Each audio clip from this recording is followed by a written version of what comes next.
Hello friends, welcome to teaching Kishan YouTube channel. આપણે કંઈક બંધારણની શરૂઆત કરી દીધી હતી. એની અંદર આપણે ઓલરેડી 55 લેક્ચર જોઈ ગયા છે. તો જો આગળના 55 લેક્ચર ન જોયા હોય તો ખાસ કરીને જોઈ લેજો, કારણ કે આપણે બંધારણ સ્ટેપ બાય સ્ટેપ, પ્રકરણ બાય પ્રકરણ ચલાવીએ છીએ. હવે આપણે ઘણા લાંબા ટાઈમથી સંસદ વિશે ભણી રહ્યા છે. હવે એ સંસદનો છેલ્લો ટોપિક છે સંસદીય સમિતિ. તો આજના લેક્ચરમાં આપણે સંસદીય સમિતિઓ વિશે વાત કરીશું. કયા કયા પ્રકારની સમિતિઓ હોય, એમના કાર્યો શું હોય છે, બધી જ વસ્તુ આજના લેક્ચરની અંદર ડિસ્કસ કરીશું. તો સૌથી પહેલા તો સંસદીય સમિતિનું કાર્ય શું છે, ઓકે, શું કરવા સંસદીય સમિતિ બનાવવામાં આવે છે. તો તમને ખબર હોય કે ભાઈ સંસદ છે, લોકસભા છે, રાજ્યસભા છે, એમના કાર્યો વિવિધ, જટિલ અને ઘણા બધા હોય છે. તો એ કાર્યોને ઝડપી, કુશળતાપૂર્વક અને કાયદાકીય રીતે પૂર્ણ કરવા માટે આ વિવિધ સમિતિની રચના કરવામાં આવે છે. સૌથી પહેલો જ ક્વેશ્ચન કે ભાઈ સંસદીય સમિતિની રચના કોણ કરે છે? તો સંસદ પોતે જ કરે છે. કેમ કરે છે? તો સંસદના જે કાર્યો છે એને ઝડપી કરવા માટે, કુશળતાપૂર્વક કરવા માટે અને કાયદાકીય, ઓકે, બંધારણ પ્રમાણે કાયદા અનુસાર એ કાર્યને સંપૂર્ણ કરવા માટે આ સંસદીય સમિતિઓ બનાવવામાં આવે છે. હવે જો સંસદીય સમિતિ વિશે કોઈ બંધારણમાં એવી જોગવાઈ નથી કે પર્ટિક્યુલર આ વિષય માટે સંસદીય સમિતિ પર્ટિક્યુલર બનાવવી જ પડશે.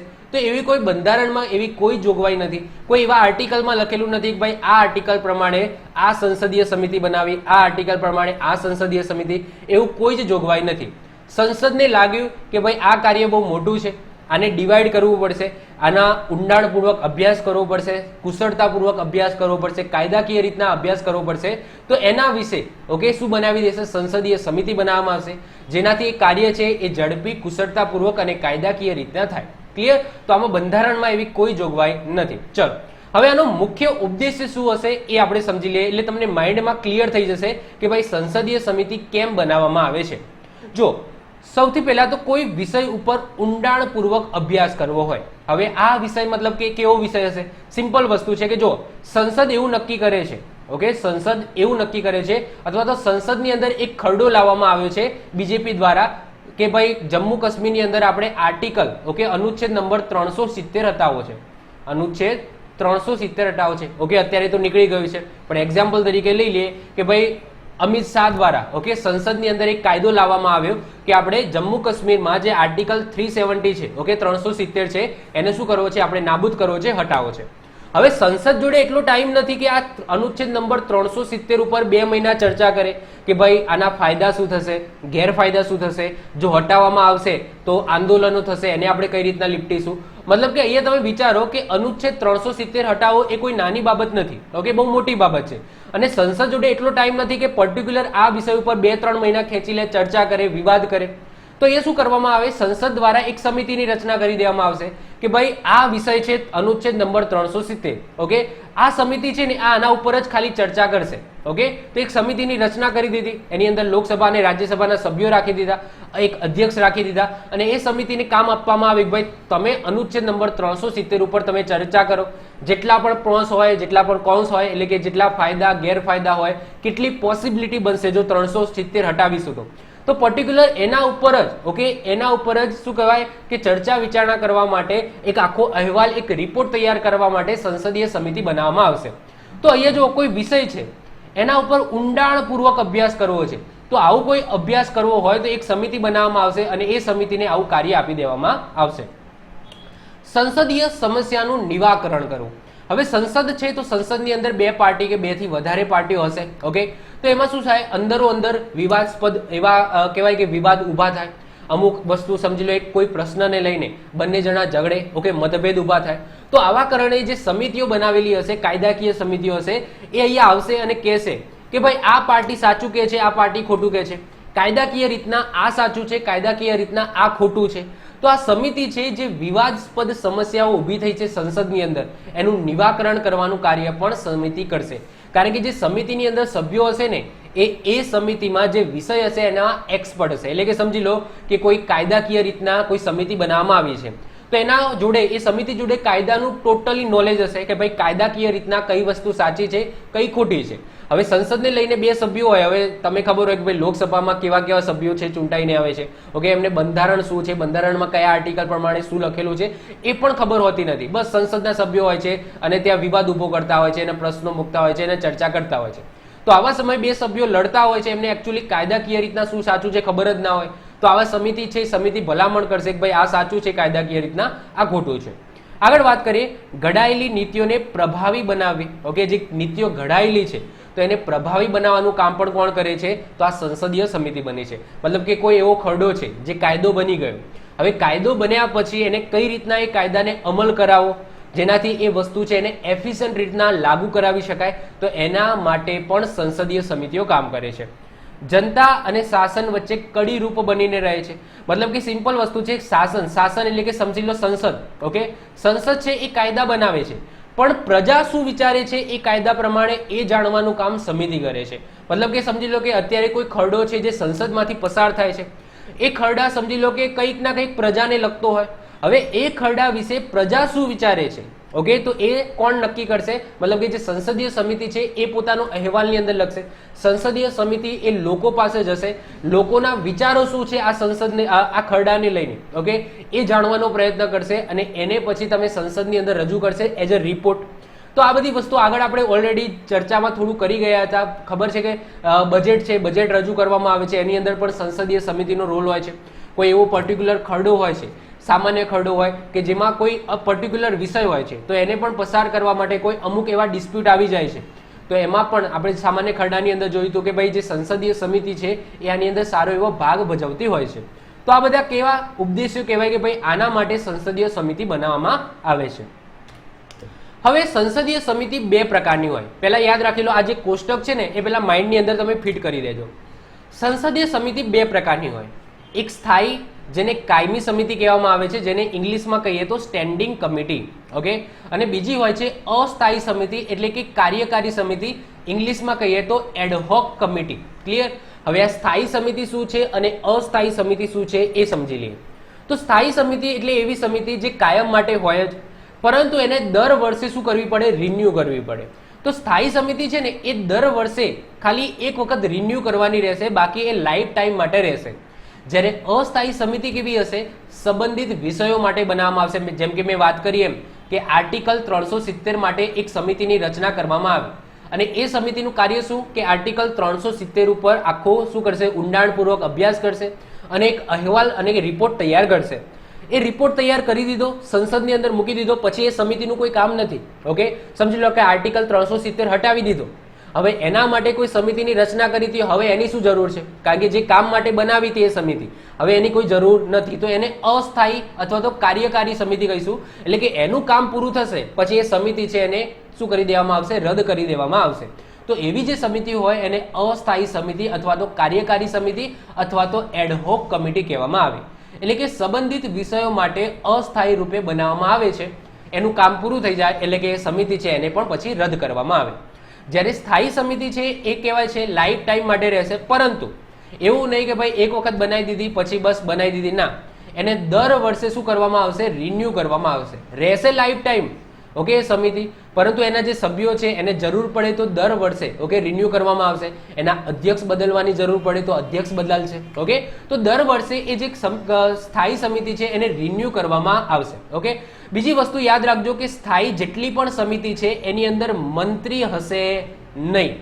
હવે આના પાછળનું પણ એક કારણ છે. જો સમિતિ શું કરવા બનાવવામાં આવે છે કે ભાઈ સરકાર કાર્ય બરાબર કરે છે કે નહીં, એના માટે મેન જે સમિતિ છે બનાવવામાં આવે છે સ્થાયી સમિતિ. હવે સરકારના સદસ્યો, મંત્રી એ સરકાર જ ચલાવે છે, હવે સરકારના સદસ્યો જ એ સમિતિની અંદર રહેશે તો કોઈ મતલબ રહેશે નહીં. એટલા માટે જે સ્થાયી સમિતિ છે એની અંદર મંત્રી ઓકે સદસ્ય બની શકે નહીં. આ માઇન્ડની અંદર રાખજો. સ્થાયી સમિતિમાં જો અસ્થાયી સમિતિની અંદર બની શકે છે. હવે આર્ટિકલ 370 હટાવો છે, ઓકે, અને એના માટે સમિતિ બનાવી તો આમાં ઘણા બધા એવા એક્સપર્ટ મંત્રીઓને પણ લેવામાં આવશે. તો અસ્થાયી સમિતિની અંદર મંત્રી હોઈ શકે છે, પણ સ્થાયી સમિતિની અંદર મંત્રી હશે નહીં. એના પાછળનું એક જ રીઝન છે કે જે સમિતિનું મેઇન કામ જે છે એ સરકારની જે આખી જે કહેવાય કે સરકાર ચલાવે છે તો એના ઉપર દેખરેખ રાખવાનું છે, અહેવાલો રજૂ કરવાનું છે. તો એની જ અંદર જો મંત્રીને રાખવામાં આવશે એટલે કે સરકારનો ભાગ હશે તો કોઈ એ સમિતિનો મતલબ રહેશે નહીં, કારણ કે એ સરકારના ઓબ્વિયસલી ફેવરમાં શું આપશે? મત આપશે. ચલો હવે વાત કરીએ સ્થાયી સમિતિ. તો સાહેબ સ્થાયી સમિતિ છે તો એ અત્યારે કેટલી સમિતિ હશે? તો યાદ રાખજો અત્યારે કુલ 45 સમિતિ છે. કેટલી? 45 સમિતિ છે. આ 45 સમિતિને કઈ રીતના ડિવાઈડ કરવામાં આવી છે? તો 24 એવી સમિતિ છે જેની અંદર બંને ગૃહના સંયુક્ત સમિતિ હશે, એટલે કે બંને ગૃહના સંયુક્ત સભ્યો હશે. 9 એવી સમિતિ છે જેની અંદર માત્ર ને માત્ર રાજ્યસભાના સભ્યો હશે, અને 12 એવી સમિતિ છે જેની અંદર માત્ર ને માત્ર લોકસભાના સભ્યો હશે. તો ફરી યાદ રાખજો, આ આંકડા તમારે યાદ રાખવાના છે કે અત્યારે પૂછાય એક્ઝામની અંદર કે અત્યારે કેટલી સ્ટેન્ડિંગ કમિટી એટલે કે સ્થાયી કમિટી છે, તો 45 અત્યારે સ્થાયી કમિટી છે, જેમાંથી 24 સંયુક્ત એટલે શું, બંને ગૃહના સદસ્યો હશે, સંયુક્ત સમિતિ છે. 9 એવી સમિતિ છે જેની અંદર માત્ર ને માત્ર રાજ્યસભાના સભ્યો હશે અને રાજ્યસભાના વિભાગો માટે જ કામ કરશે, અને 12 એવી સમિતિ છે જે માત્ર ને માત્ર લોકસભાના વિભાગો માટે કામ કરશે અને એની અંદર માત્ર ને માત્ર લોકસભાના સદસ્યો છે. અહીંયા જેટલા પણ સદસ્યોની હું વાત કરું છું એમાં એક પણ મંત્રી હશે નહીં, મંત્રી સિવાયના બાકીના જ સદસ્યો હશે લોકસભા અને રાજ્યસભાના. ક્લિયર? તો આ યાદ રાખજો. ઓકે, હવે સ્થાયી સમિતિની રચના કોણ કરે છે? તો સિમ્પલ વસ્તુ છે કે જે સ્થાયી સમિતિની રચના છે એ લોકસભાની હોય તો લોકસભાના અધ્યક્ષ, રાજ્યસભાની હોય તો રાજ્યસભાના સભાપતિ, અને જો સંયુક્ત હોય તો સંયુક્ત રીતે એ સમિતિ છે એની રચના કરવામાં આવે છે. ઓકે, જો સંયુક્ત હોય છે તો નોર્મલી રીતે લોકસભાના અધ્યક્ષ જ કરતા હોય છે. Okay, normally. પરંતુ જો ખાલી ને ખાલી રાજ્યસભાને લગતી હોય છે, રાજ્યસભાને પર્ટિક્યુલર રાજ્યસભાના વિભાગો માટે, તો એમાં રાજ્યસભાના જે સભાપતિ હોય છે એમના દ્વારા કરવામાં આવે છે. ક્લિયર? તો આટલું વસ્તુ માઇન્ડમાં રાખીશું. ફરીથી રિપીટ કરું છું કે જે સંયુક્ત સમિતિ હોય છે બંનેની ભેગી, ઓકે, તો એમાં જે અધ્યક્ષ બનાવવાના હોય છે, સમિતિની રચના હોય છે, કાં તો બંને ગૃહ ભેગા થઈને કાં તો લોકસભા. લોકસભાની હોય તો એ તો લોકસભાના જ કરશે અધ્યક્ષ, અને રાજ્યસભા હશે તો એમાં રાજ્યસભાના જે સભાપતિ હશે એ નિર્ણય કરશે. મતલબ કે અહીંયા જે દર વર્ષે રિન્યુ કરવાની બાબત છે ને એ નિર્ણય દર વર્ષે રિન્યુ કોણ કરશે? તો જે તે ગૃહના અધ્યક્ષ કરશે. તો આ માઇન્ડની અંદર રાખીશું. ક્લિયર? ચલો, હવે વાત કરીએ સ્થાયી સમિતિ. આપણે જે મેન ભણવાનું છે ને એ સ્થાયી સમિતિ જ ભણવાની છે, કારણ કે અસ્થાયી સમિતિમાં તો કોઈ વિષય હશે જ નહીં, કારણ કે મેં તમને કહી દીધું કે કોઈ પર્ટિક્યુલર વિષય આવે તો જ અસ્થાયી સમિતિ બનાવવાની જરૂર પડે છે. બાકી નોર્મલી અસ્થાયી સમિતિ, ઓકે, આપણે કોઈ ખાસ એવી ભણવાની આવતી જ નથી, કારણ કે મેં તમને કહી દીધું ભાઈ કોન્સેપ્ટ આ હોય છે. ઓકે, કોઈ વિષય આવે તો એના માટે અભ્યાસ કરવા માટે અસ્થાયી સમિતિ બનાવવામાં આવે, એ વિષયનું કામકાજ પૂરું થઈ જાય, એ વિષય ઉપર અભ્યાસ થઈ જાય એટલે એ અસ્થાયી સમિતિ છે એ રહેતી નથી. તો પર્ટિક્યુલર આપણે શું ભણવાનું છે? સ્થાયી સમિતિ વિશે ભણવાનું છે કે જે અત્યારે સ્થાયીમાં છે. ઓકે, ચલો, તો એ સમિતિને હવે આપણે ભણીએ. હવે સ્થાયી સમિતિ છે ને એને 6 ભાગમાં વહેંચવામાં આવી છે. ઓકે, સ્થાયી સમિતિને 6 પેટા શું છે સ્થાયી સમિતિઓ છે. જો જેમ કે એક આવશે નાણાકીય સમિતિ, બીજી આવશે વિભાગીય સમિતિ, ત્રીજી આવશે નિયંત્રણ સમિતિ, ચોથી આવશે તપાસ સમિતિ, પાંચમી આવશે ગૃહ દૈનિક કામકાજ માટેની સમિતિ, અને છઠ્ઠી આવશે ગૃહ વ્યવસ્થા માટેની સમિતિ. જો આની અંદર હું તમને બેઝિક ખ્યાલ આપી દઉં, પછી આને આપણે બધાને ડીપમાં ભણવાના છે. ઓકે, સ્થાયી સમિતિને ડીપમાં ભણીશું કારણ કે આમાંથી ઘણી વખત એક્ઝામની અંદર ક્વેશ્ચન પૂછાતો હોય છે. નાણાકીય સમિતિ નામથી જ ખબર પડી જાય. ઓકે, નાણાંને લગતી હશે. ઓકે, બજેટ બનાવવાનું કામ હોય અથવા તો બજેટ છે એમાં જે અનુદાન છે એના ઉપર કંઈક ચર્ચા કરવાની હોય, કંઈક અહેવાલ રજૂ કરવાનો હોય, તો એ બધું નાણાંને લગતું જે કામ હશે એ નાણાકીય સમિતિ કરશે. અને આ કહેવાય કે એક્ઝામિનરનો હોટ ફેવરેટ આ ટોપિક હોય છે.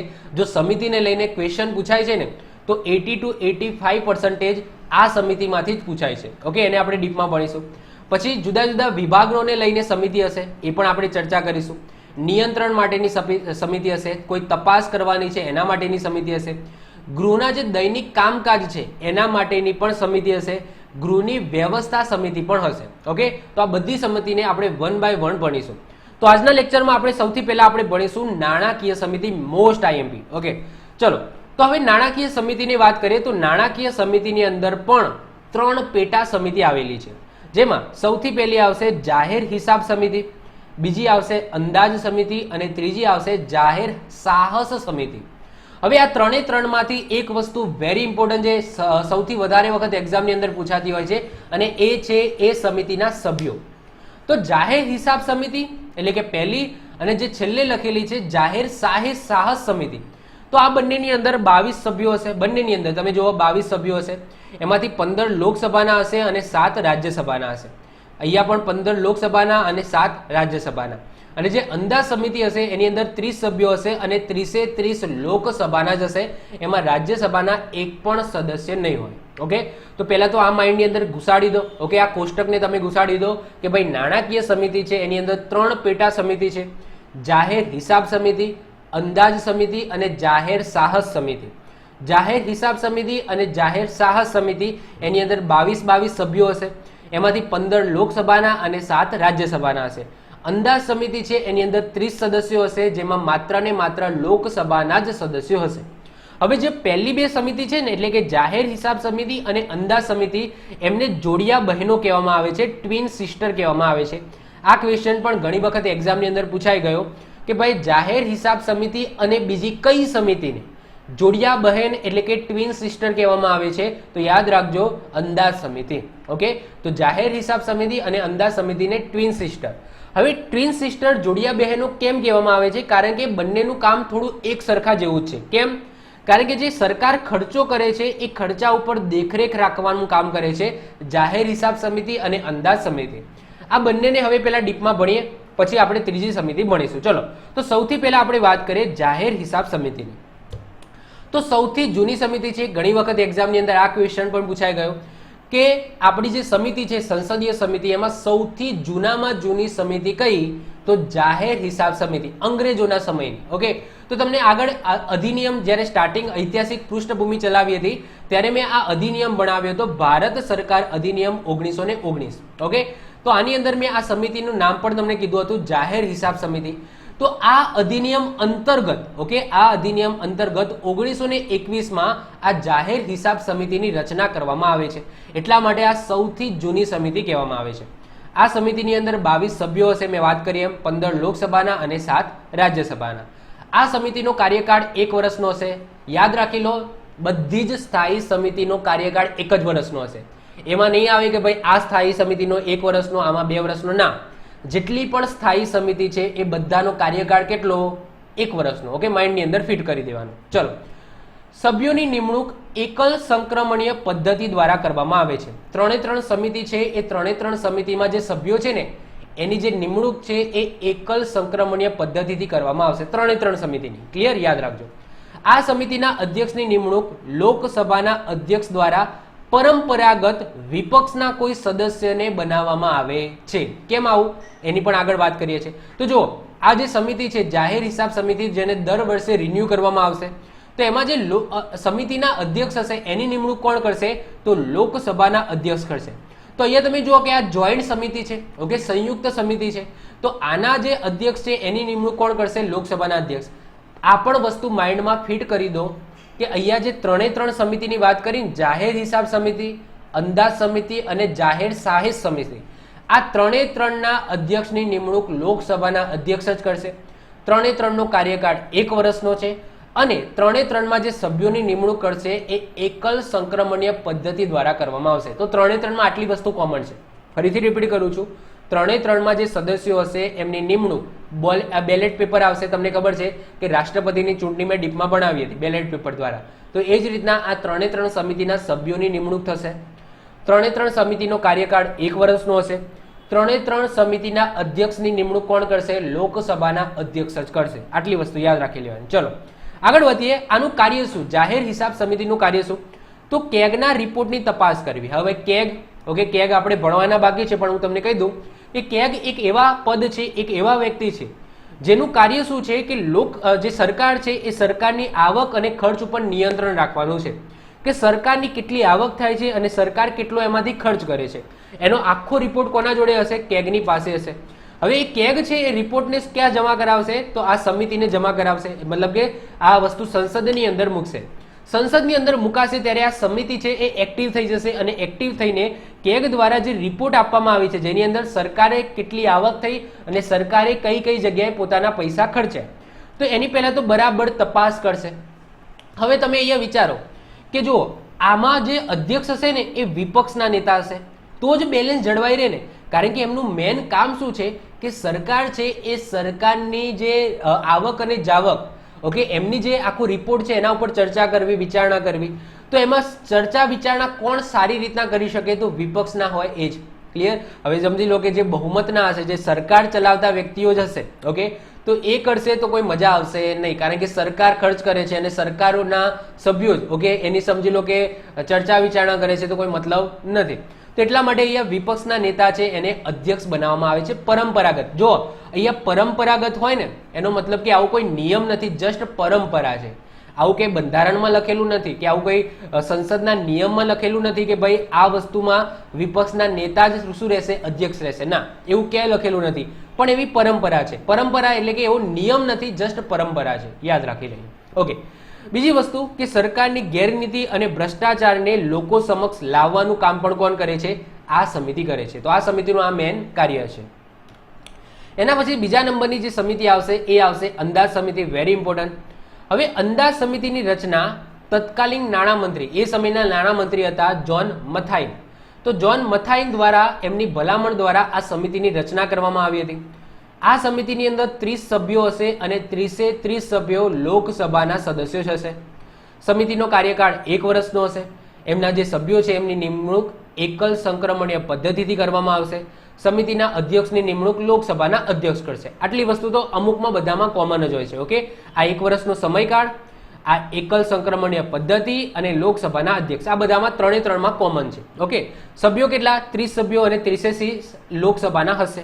ચલો, આમનું કાર્ય શું છે જુઓ, વધુ પડતા અનુદાનની માંગણીની સમીક્ષા કરવી. હવે તમને ખબર છે બજેટ આગળ આપણે ભણી ગયા, જ્યારે બજેટ રજૂ કરવામાં આવે છે ત્યારે એમાં અનુદાનની માંગણી લખેલી હોય છે કે ભાઈ આ કાર્યો માટે આટલા પૈસા જોઈએ છે. તો એની પહેલા તો સમીક્ષા કરશે. ઓકે, ઊંડાણપૂર્વક અભ્યાસ કરશે. એના પછી શું કહે છે કે ભાઈ આ વિકલ્પો પણ છે, અથવા તો આ તમે ખબર હોય કે આપણે જ્યારે બજેટ ચલાવ્યું હતું ત્યારે અમુક સમિતિને મેં તમને કીધું હતું કે એક ફેજ હતું, 4થા નંબરનું ફેજ બજેટની અંદર, કે એમાં લખેલું ભાઈ સમિતિ જોડે આ જશે. સમિતિ શું કરશે, ચર્ચા વિચારણા કરશે અનુદાનની. ઓકે, તો એ ફેજ પણ મેં તમને કીધું હતું, તો એમાં કદાચ આ સમિતિ પણ આવી શકે છે. ચલો, તો અનુદાનની માંગણીની પહેલા તો સમીક્ષા કરવી. સરકારી ખર્ચને ઓછા કરવાના વિકલ્પો સૂચવવા. એટલે કે એક્ઝામ્પલ તરીકે વાત કરીએ કે સમજી લો કે સરકાર છે, એ સરકાર દ્વારા કોઈ વસ્તુ બનાવવા માટેના કોઈ ઇક્વિપમેન્ટ છે. ઓકે, સમજી લો કે ઇઝરાયલથી લાવવાના છે. હવે ઇઝરાયલથી લાવીએ છીએ તો બહુ મોંઘા પડે છે. તો વિપક્ષના લોકો કહે છે કે ભાઈ તમે ઇઝરાયલથી શું કરવા લાવો છો, ઇજિપ્તથી લાવો. ઓકે, ઇજિપ્તમાં સસ્તા પડે છે આ જ વસ્તુ, તો તમે ઇજિપ્તથી, મતલબ કે જે સરકાર કાર્યો કરે છે એમાં જો કદાચ ખર્ચ ઓછો થાય એવા વિકલ્પો સૂચવવામાં આવશે આ સમિતિ દ્વારા, કે તમે આવું ના કરશો, આવું કરશો તો આપણો ખર્ચો છે એ બચી જશે. ઓકે, તમે અહીંયાથી આ વસ્તુ ના લાવશો, અહીંયાથી લાવો, અહીંયા સસ્તું છે. ઓકે, તો અહીંયા વિકલ્પો રજૂ કરે છે સરકાર સામે. બજેટ વિશે માહિતી એકત્રિત કરીને તેમાં કરકસરના પગલાં સૂચવે છે. ઓકે, કે ભાઈ આમાં કઈ રીતના કરકસર કરી શકાય. જો અહીંયા કરકસર લખેલું છે. કરકસરનો મતલબ એવું નથી કે ભાઈ જે બજેટ રજૂ કર્યું છે એમાં કાપ મૂકવું, એને ઓછું નથી કરવાનું. જો બજેટમાં જે વસ્તુ લખેલી છે એને ઓછું નથી કરવાનું. જો ઓછું કરીશું ને તો જે વસ્તુ આપણે કરવાની છે એ સરકાર કરી શકશે નહીં. તો ઓછું કરવાની વાત નથી, કરકસરની વાત કરી છે. પૈસા ખર્ચો પણ કરકસર કરીને ખર્ચો. ક્લિયર? તો અહીંયા એ વસ્તુ સૂચવવામાં આવશે. તો અહીંયા તમે જુઓ કે આ જે પહેલી બે સમિતિ લખીને, જાહેર હિસાબ સમિતિ અને અંદાજ સમિતિ, આ બંનેનું કામ કે શું છે કે જે સરકારના ખર્ચ છે, જે આવક છે, ઓકે, એના ઉપર દેખરેખ રાખવું, એમાં કઈ રીતના બીજા વિકલ્પો સૂચવવામાં આવે, એમના જે અનુદાનની માંગણી છે એની સમીક્ષા કરવામાં આવે, કરકસરના પગલાં સૂચવવામાં આવે. તો બંનેનું કામ શું છે કે જે સરકાર છે એ સરકાર ઉપર દેખરેખ રાખવાનું અને સરકાર પ્રોપરલી પૈસાનો સારી રીતના ખર્ચ કરે છે કે નહીં એના ઉપર દેખરેખ રાખે છે, એના ઉપર સમીક્ષા કરે છે. એટલા જ માટે જાહેર હિસાબ સમિતિ અને અંદાજ સમિતિ એને જોડિયા બહેનો કહેવામાં આવે છે. એના પછી જે ત્રીજા નંબરે આવે છે જાહેર સાહસ સમિતિ, જેને સાર્વજનિક ઉદ્યોગ સમિતિ પણ કહેવામાં આવે છે. જો હવે આ જે સમિતિ છે ને એ સરકારના ઉદ્યોગને લગતી છે, પર્ટિક્યુલર ઉદ્યોગ માટે જ બનાવવામાં આવી છે. ઓકે, બીજું કંઈ જ ધ્યાન નહીં રાખે. સરકારના જે ઉદ્યોગો ચાલે છે ને મોટા મોટા, જેમ કે ONGC છે, ઓકે, એ સરકાર જ ચલાવે છે. પછી સમજી લો કે કોઈ બીજી એવી સંસ્થાઓ હોય જે સરકાર દ્વારા કાર્યરત હોય, ઘણા બધા એવા ઉદ્યોગો છે. એવિએશન ઉદ્યોગ છે, ઓકે, એવિએશન ઉદ્યોગ છે એ પણ સરકાર ચલાવે છે. તો એવા ઘણા બધા એવા ઉદ્યોગો હશે. ઓકે, તો એવા જે ઉદ્યોગો છે એ ઉદ્યોગોની દેખરેખ માટે આ એક સમિતિ બનાવવામાં આવી છે, જેને જાહેર સાહસ સમિતિ અથવા તો સાર્વજનિક ઉદ્યોગ સમિતિ કહેવામાં આવે છે. જોઈએ શું છે. આ સમિતિની રચના 1964માં કૃષ્ણન મેનન સમિતિની ભલામણ દ્વારા કરવામાં આવી હતી. એની અંદર 22 સભ્યો હશે, જેમાંથી 15 લોકસભાના અને 7 રાજ્યસભાના હશે. આગળ વાત કરીએ. કાર્યકાળ 1 વર્ષનો હશે. સભ્યોની નિમણૂક એકલ સંક્રમણીય પદ્ધતિથી કરવામાં આવશે અને અધ્યક્ષની નિમણૂક લોકસભાના અધ્યક્ષ દ્વારા કરવામાં આવશે. કોમન છે. શું કરશે જો હવે સરકારી ઉદ્યોગને લઈને કેગની રિપોર્ટની તપાસ કરશે. જો આગળ પણ આ વસ્તુ આપણે જોઈ ગયા ભાઈ, કેગની રિપોર્ટની તપાસ કરશે, પણ એ કયા અનુસંધાનમાં હતું કે સરકારની આવક અને જાવક એના અનુસંધાનમાં હતું. આ જે સમિતિ છે ને એ પર્ટિક્યુલર કેગમાં જે રિપોર્ટ હશે એમાં પર્ટિક્યુલર ઉદ્યોગવાળો જે ફેઝ હશે ઓકે એને પકડશે અને સરકારના ઉદ્યોગને લઈને જે આવક અને જાવક છે એના ઉપર આ સમીક્ષા કરશે. તો આ યાદ રાખજો કે જે સરકારી ઉદ્યોગ છે એને લઈને જે કેગની રિપોર્ટ હશે, કેગની રિપોર્ટની અંદર ઘણી બધી બાબતો હશે, એમાં પર્ટિક્યુલર સરકારના ઉદ્યોગને લઈને જે બાબત હશે એની સમીક્ષા કરવા માટે આ સમિતિ છે. સરકારના ઉદ્યોગના હિસાબ અને રિપોર્ટની તપાસ કરશે. સરકારી ઉદ્યોગને લઈને કોઈ નવી ટેકનોલોજી હશે, વધુ નફો અને કાર્યદક્ષ બનાવવાના સૂચનો આપશે. હવે આ વસ્તુ ઇમ્પોર્ટન્ટ છે. જો હવે એક્ઝામ્પલ તરીકે વાત કરીએ કે સરકાર છે અત્યારે સમજી લો કે એક્ઝામ્પલ તરીકે સીએનજી ઉપર કાર્ય કરતી હોય. ઓકે, એક્ઝામ્પલ છે કે સરકાર છે એ સીએનજી ઉપર વધારે ફોકસ આપતી હોય તો આ સમિતિ કહેશે કે ભાઈ તમે હજુ સુધી શું કરો છો, સીએનજી ઉપર તમે અટકી રહ્યા છો.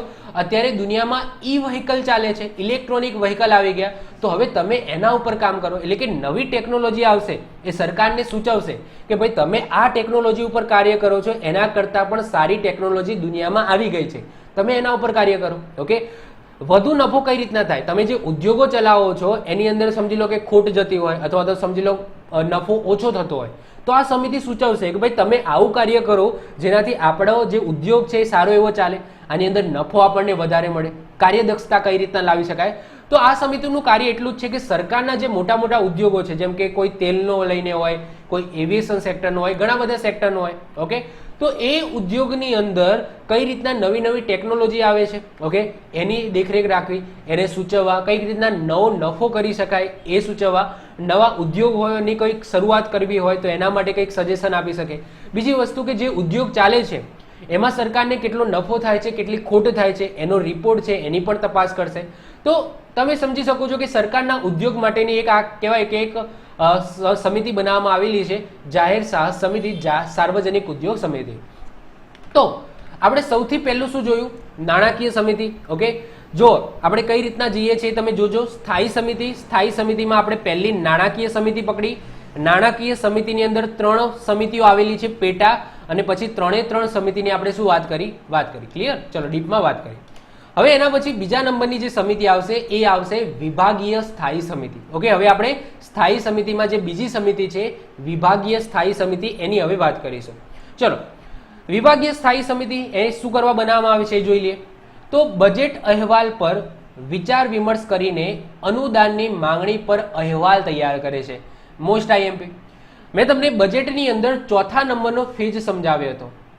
ચોથું સ્ટેપ શું હતું બજેટમાં, આગળ આપણે બજેટ ભણી ગયા તો એની અંદર એવું હતું કે જ્યારે બજેટ રજૂ કરવામાં આવે છે એના 3-4 દિવસ પછી 3-4 દિવસની ચર્ચા કરવામાં આવે છે, અને જ્યારે સામાન્ય ચર્ચા પૂરી થઈ જાય પછી 3 થી લઈને 4 અઠવાડિયાની ગેપ મળે છે, અને 3 થી લઈને 4 અઠવાડિયાના સમયગાળામાં આ જે સમિતિ છે એ એક્ટિવ થઈ જાય છે.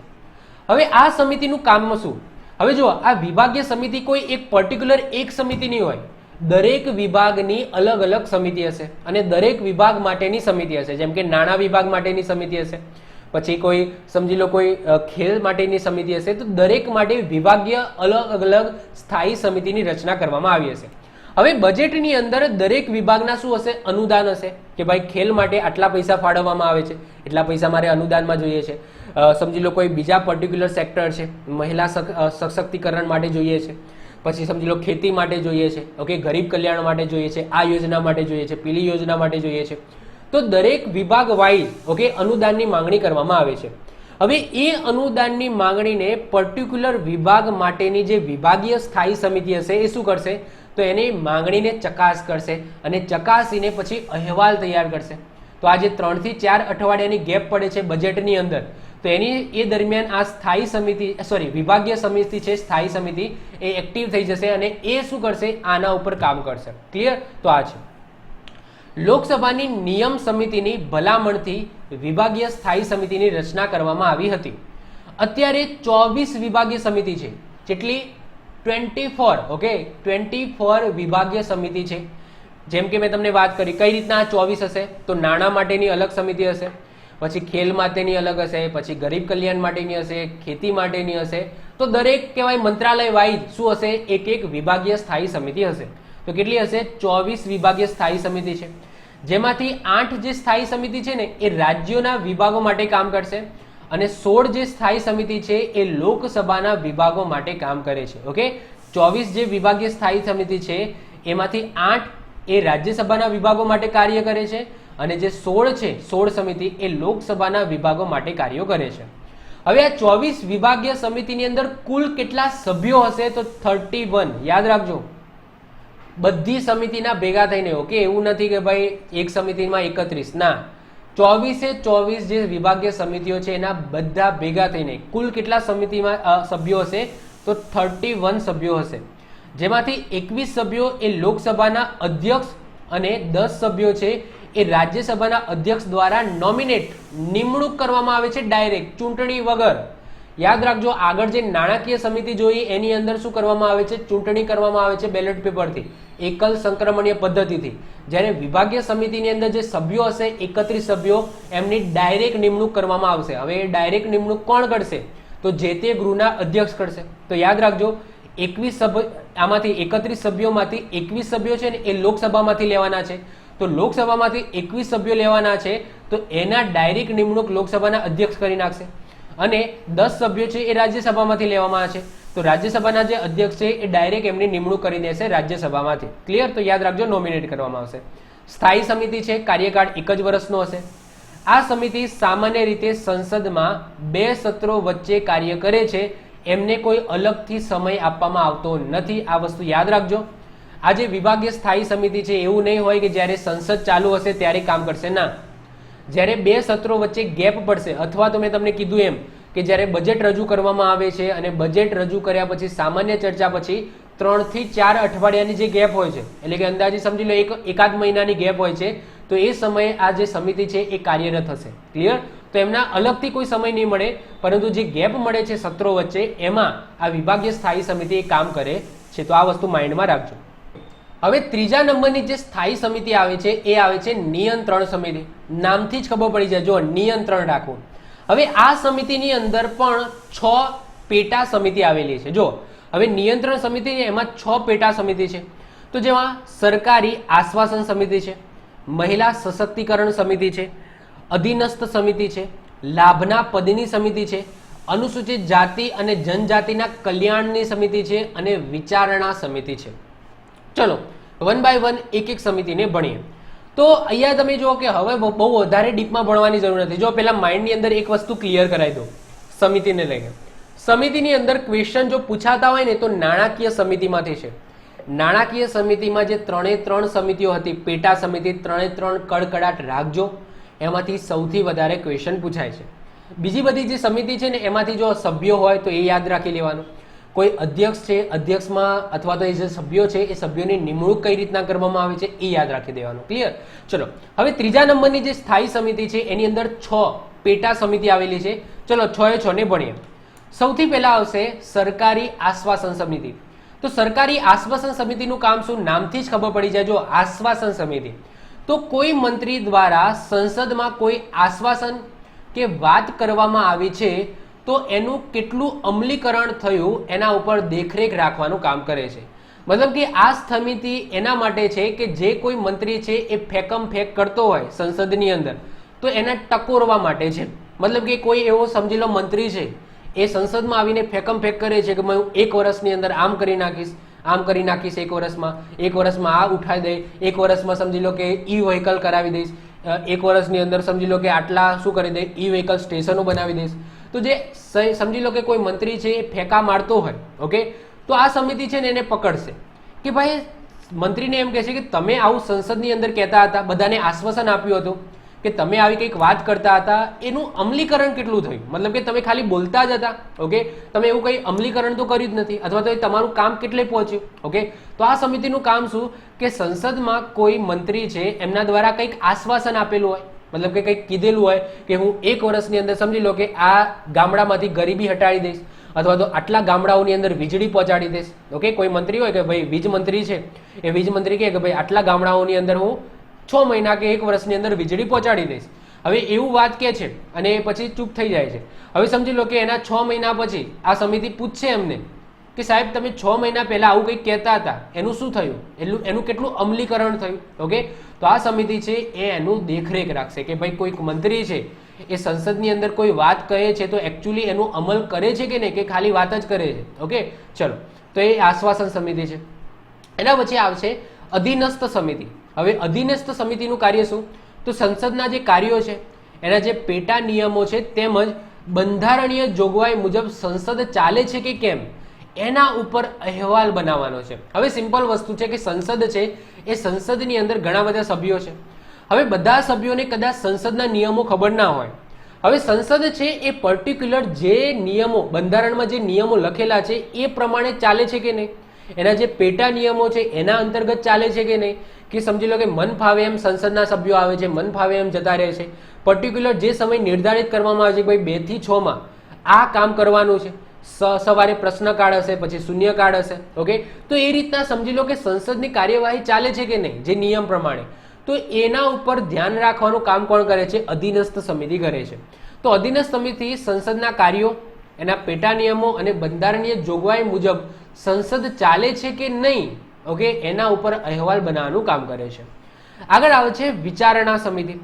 વિચારણા સમિતિની અંદર 25 સદસ્યો હશે. આ 25 સદસ્યોમાંથી 15 લોકસભાના હશે અને 10 રાજ્યસભાના હશે. સંસદમાં રજૂ કરવામાં આવતા દસ્તાવેજનું વિશ્લેષણ કરીને ચકાસવાનું છે કે તે બંધારણની જોગવાઈ અનુસાર છે કે નહીં.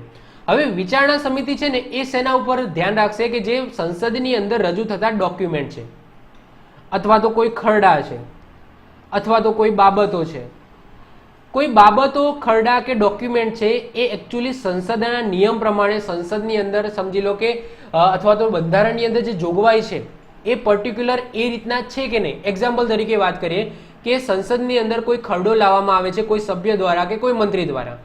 હવે એક ખરડો સમજી લો કે બંધારણના જે અનુચ્છેદની અંદર લખેલી કોઈ બાબતનું ઉલ્લંઘન કરતા હોય તો તરત શું કરશે, આ વિચારણા સમિતિ એમને કહે છે કે ભાઈ તમે ખરડો લાવ્યા પણ એ તો બંધારણની અંદર આ જોગવાઈનું ઉલ્લંઘન કરે છે. ઓકે, તો આ જે વિચારણા સમિતિ છે ને એમાં જે 25 સદસ્યો હશે લોકસભા અને રાજ્યસભાના, એ પર્ટિક્યુલર કોઈ બાબત જે સંસદની અંદર રજૂ કરવામાં આવે છે અને એનું શું કરવાનું, ડીપમાં વિશ્લેષણ કરવાનું છે, ચકાસવાનું છે કે ભાઈ એ બંધારણની જોગવાઈ અનુસાર છે કે નહીં. ક્લિયર? તો આ યાદ રાખજો. જ્યારે અધીનસ્થમાં શું છે, આખા સંસદના કાર્યની વાત થાય છે કે ભાઈ સંસદનું આખું કાર્ય છે એ નિયમ પ્રમાણે ચાલે છે કે નહીં. તો આ યાદ રાખજો. એના પછી આવશે SC/ST કલ્યાણ સમિતિ. જો નામથી જ ખબર પડી જાય કે અનુસૂચિત જાતિ અને જનજાતિના કલ્યાણ માટેની સમિતિ છે. આની અંદર 30 સદસ્યો હશે. યાદ રાખજો, આ એક્ઝામની અંદર પૂછાયેલો ક્વેશ્ચન છે. SC/ST કલ્યાણ સમિતિમાં કેટલા સદસ્યો હોય છે? 30, જેમાંથી 20 લોકસભાના હશે અને 10 રાજ્યસભાના હશે. એ શું કામ કરશે તમને ખબર છે કે ભાઈ SC અને ST માટેનો આયોગ છે. ઓકે, બંધારણની અંદર જોગવાઈ કરેલી છે SC/ST આયોગની. આપણે બંધારણીય સુધારો પણ કરેલો છે. ચલો નીચે કોમેન્ટ કરો કે આપણે SC/ST આયોગ, ઓકે, એ બંધારણના કયા અનુચ્છેદની અંદર લખેલું છે અને તમારે એ પણ કોમેન્ટ કરવાનું છે કયા અમેન્ડમેન્ટમાં છે. ઓકે, ચલો કહેજો. ચલો, તો SC/ST આયોગના અહેવાલની તપાસ. ઓકે, તો SC/ST ના કલ્યાણની જે યોજનાઓ છે અથવા તો સરકાર દ્વારા SC/ST માટે જે પગલાં લેવામાં આવેલા છે તો એની બરાબર શું કરશે, તપાસ કરવાનું કામ કરશે કે ભાઈ સરકાર છે અનુસૂચિત જાતિ જનજાતિ માટે કેવા પગલાં લેશે, પગલાં લે છે તો એ કઈ રીતના પગલાં હોય છે, એનાથી SC/ST ના લોકોને કેવો ફાયદો થાય છે. ઓકે, તો ટૂંકમાં સરકાર દ્વારા જે પણ SC/ST ને લઈને જે પણ પગલાં લેવામાં આવશે, જે પણ કાયદા કાનૂન બનાવવામાં આવશે તો એના ઉપર ડીપમાં ચર્ચા વિચારણા કરીને અહેવાલ રજૂ કરવા માટેની આ એક સમિતિ છે SC/ST કલ્યાણ સમિતિ. એવી ને એવી મહિલા સશક્તિકરણ સમિતિ છે. સિમ્પલ વસ્તુ છે, મહિલાઓ માટેની જ છે. ઓકે, મહિલાઓ માટે જેમ કે SC/ST નું કલ્યાણનું વિચારે છે એ રીતના આ જે સમિતિ છે એ મહિલાઓના કલ્યાણનું વિચાર છે. તો શું છે આ મહિલા સશક્તિકરણ સમિતિ? તો મહિલા આયોગ, તમને ખબર છે કે મહિલા આયોગ, ઓકે, તો મહિલા આયોગની જે રિપોર્ટ છે એની ચકાસણી કરશે. આગળ આપણે મહિલા આયોગની પણ વાત કરીશું, SC/ST આયોગની પણ વાત કરીશું. તો જે મહિલા આયોગ છે એની જે રિપોર્ટ બહાર પાડવામાં આવશે એની ચકાસણી કરશે. તેમજ કેન્દ્ર સરકાર દ્વારા મહિલાઓ માટે લીધેલા જે પગલાં છે એમની પણ તપાસનું કામ કરશે. સિમ્પલ છે. જે છેલ્લી સમિતિ આવે છે 6થા નંબરની, એ આવે છે લાભના પદની સમિતિ. હવે આ શું છે સમજો. હવે આગળ આપણે જોઈ ગયા હતા કે ભાઈ લાભનું પદ કોને કહેવાય. ઓકે, ઘણા બધા એવી વસ્તુ આપણે જોઈ ગયા હતા કે ભાઈ લાભનું પદ છે. ઓકે, ચલો તો એને આપણે અહીંયા વધારે ડિસ્કસ નહીં કરીએ, તમને ખબર જ હશે. તો લાભના પદની જે સમિતિ હશે એની અંદર 15 સભ્યો હશે, જેમાંથી 10 લોકસભાના અને 5 રાજ્યસભાના હશે. હવે આનું કામ શું, ધ્યાનથી સમજો કે સરકાર તેમજ રાજ્ય અને કેન્દ્ર શાસિત પ્રદેશ તેમજ સમિતિના સદસ્યો અથવા તો અધિકારીઓ સંસદના સભ્યો બનવાની લાયકાત ધરાવે છે કે નહીં તેની તપાસ માટે આ સમિતિ કાર્યરત છે. હવે ધ્યાનથી સમજો આ શું કહેવા માંગે છે કે સમજી લો કે સંસદ છે. હવે સંસદની અંદર સમજી લો લોકસભા અને રાજ્યસભાના સભ્યો શું કહેવાય છે, સદસ્યો છે.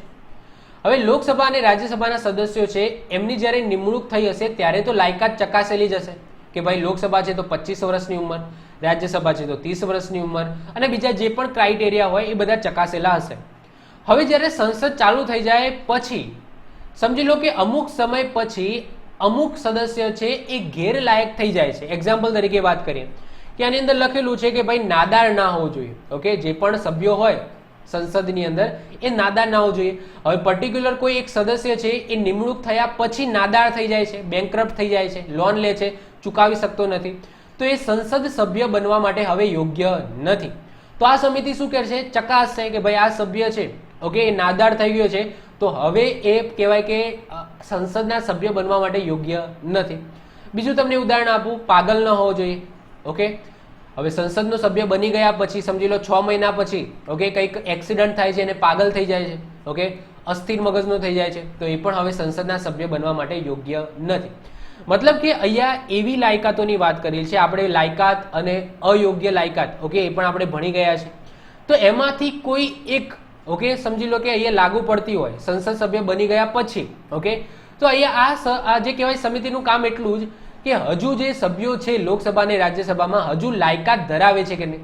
અમુક એવા સભ્યો હોય સમજી લો કે પક્ષ પલટો વિરોધી કાયદા અનુસાર એમને ગેરલાયક ઠરાવેલા હોય, તો હવે એ સમજી લો કે સભ્ય બનવા માટે યોગ્ય નથી. તો આ સમિતિ છે ને એ અધ્યક્ષ છે એમને શું કહેશે, અધ્યક્ષને રિપોર્ટ આપશે કે આ જે સભ્ય છે એને પક્ષ પલટો કર્યો છે અથવા તો નાદાર થઈ ગયો છે અથવા તો અસ્થિર મગજનો થઈ ગયો છે, તો એ હવે સંસદના સભ્ય બનવા માટે યોગ્ય નથી. તો આ સમિતિ છે એ ઉપર અધ્યક્ષને શું કરશે, સૂચવશે. ક્લિયર? તો આ એના માટેની કહેવાય કે શું કહેવાય એક સમિતિ છે. તો આઈ હોપ સો આ જે 6 સમિતિ છે નિયંત્રણ હેઠળની તમને ખ્યાલ આવી ગઈ હશે. તો સ્થાયી સમિતિમાંથી જે 3 સમિતિ છે એ આજના લેક્ચરની અંદર ડિસ્કસ કરી. નેક્સ્ટ લેક્ચરમાં બીજી આપણે જે બાકી રહેલી જે 3 સમિતિ છે અને અસ્થાયી સમિતિ છે એની આપણે વાત કરીશું. તો જો વિડીયો ગમ્યો હોય તો વિડીયોને લાઇક કરી દો, તમારા મિત્રો સાથે શેર કરી દો. જો તમે આ ચેનલ પર નવા હો તો ચેનલને સબસ્ક્રાઇબ કરીને બાજુમાં રહેલું બેલ આઇકન દબાવી દો, જેથી કોઈ નવો વિડીયો અપલોડ કરું તેની નોટિફિકેશન તમને મળતી રહે અને તમારો કોઈ પણ વિડીયો મિસ ના થાય. મળીશું નેક્સ્ટ લેક્ચરમાં. Bye, all the best.